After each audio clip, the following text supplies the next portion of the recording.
Don't forget, you can reach the latest episode of Potomac Watch anytime. Just ask your smart speaker, play the Opinion Potomac Watch podcast. That is, play the Opinion Potomac Watch podcast. From the opinion pages of the Wall Street Journal, this is Potomac Watch.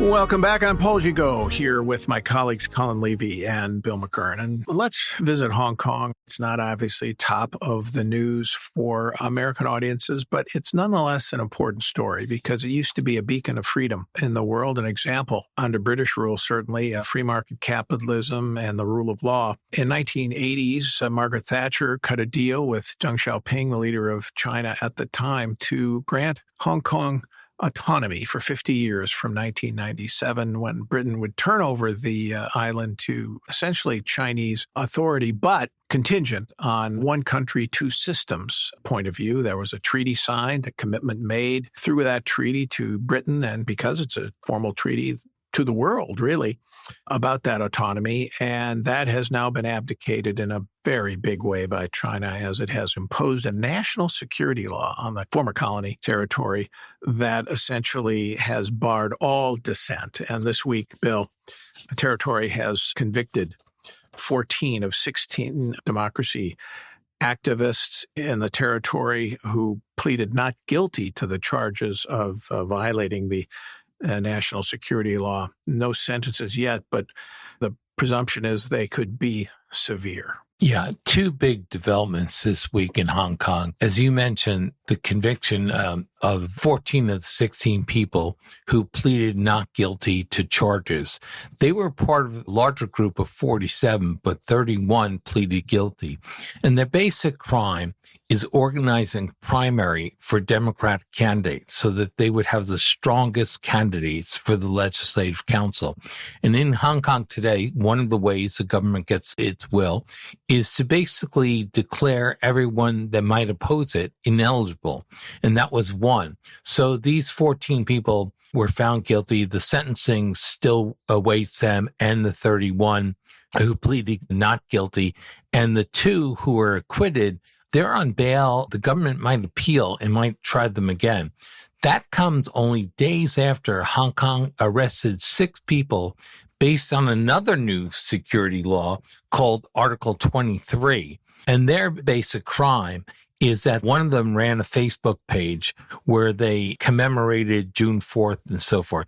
It's so bad in Hong Kong today. June 4th, 1989, the Tiananmen Square massacre. Right. And for years after Tiananmen Square, Hong Kong was the only place on Chinese soil where it could be commemorated. I lived there and they had commemoration, Colin probably remembers, in Victoria Park. So these 6 people had a web page. Now it's so sensitive that in Hong Kong, you can't even say June 4th. They're worried. So they use code, like they say May 35th. So change the month. And 35 is a reference to the 35th anniversary of the 89 massacre, which comes up pretty soon. So those people are now in trouble for this. Whatever else this is not what was promised in 84. I think you were there at the time for the Journal in 84 when the deal was signed and wrote a pretty unpopular editorial. I sure did. predicting just this kind of thing, that it would be bad. And people forget the orthodoxy, people that raise those concerns, like the Journal, were dismissed as alarmists. Oh, no, China's promise, it's going to be the same. Well, it's not the same. And the people in jail prove it. Margaret Thatcher rolled into town to defend the deal and take questions from the press. One of those remarkable periods that you recall as a journalist because it was so historic. And our campaign, which I started at the time in Hong Kong, was to try to get the British to institute the structures of democracy before the handover in 1997. And they declined to do that at the time. And then they said, well, you don't really need to do that. Don't worry. China's reforming. It's changing. And it will ultimately honor its commitments to Hong Kong. Now, of course, we all had hoped, Colin, that Hong Kong was changing. For a time, that China was changing, and for some years it was moving the direction of more free markets. And even for a period more openness to some dissent and lawyers who could take on the state. And that has been shut down dramatically under Xi Jinping and their regime, which has really reverted to some of the worst policies under Mao Zedong of mass surveillance and arrest for the smallest violation. And now we see that strategy imposed on Hong Kong.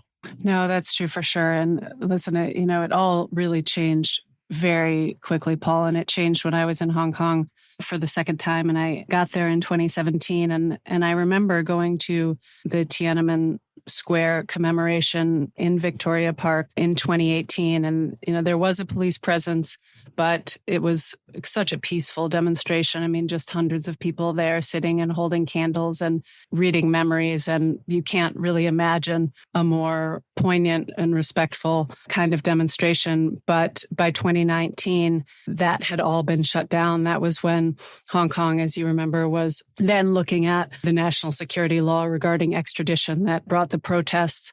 And shortly thereafter, Hong Kong and clearly Beijing really used the moment of COVID to shut all of that down. And so, the claim was that people couldn't gather in Victoria Park because it was a health hazard. Of course, that wasn't, if anyone's ever been in Causeway Bay, you know that people are more closely gathered walking around the streets in Causeway Bay than sitting in any large open park space.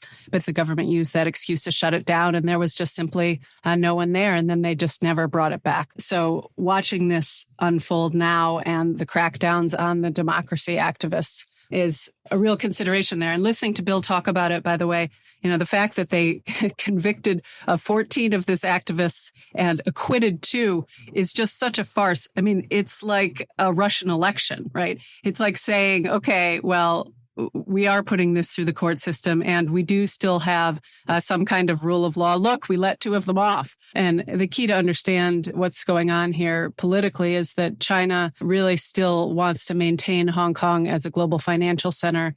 And it knows that foreign businesses don't want to operate in a city without any rule of law. So they're still sort of using this small veil of an operational justice system to create that illusion. Regarding those 2, the government says it may appeal. The conviction wants them remanded on bail. So they're still not in the clear. All right. We discuss Hong Kong because we want the world's attention to be put on the fate of these people, not to be forgotten. Thank you, Bill. Thank you, Colin. Thank you all for listening. We're here every day on Potomac Watch, and we'll be here tomorrow as well, as we are all waiting for the verdict in the Donald Trump Manhattan trial.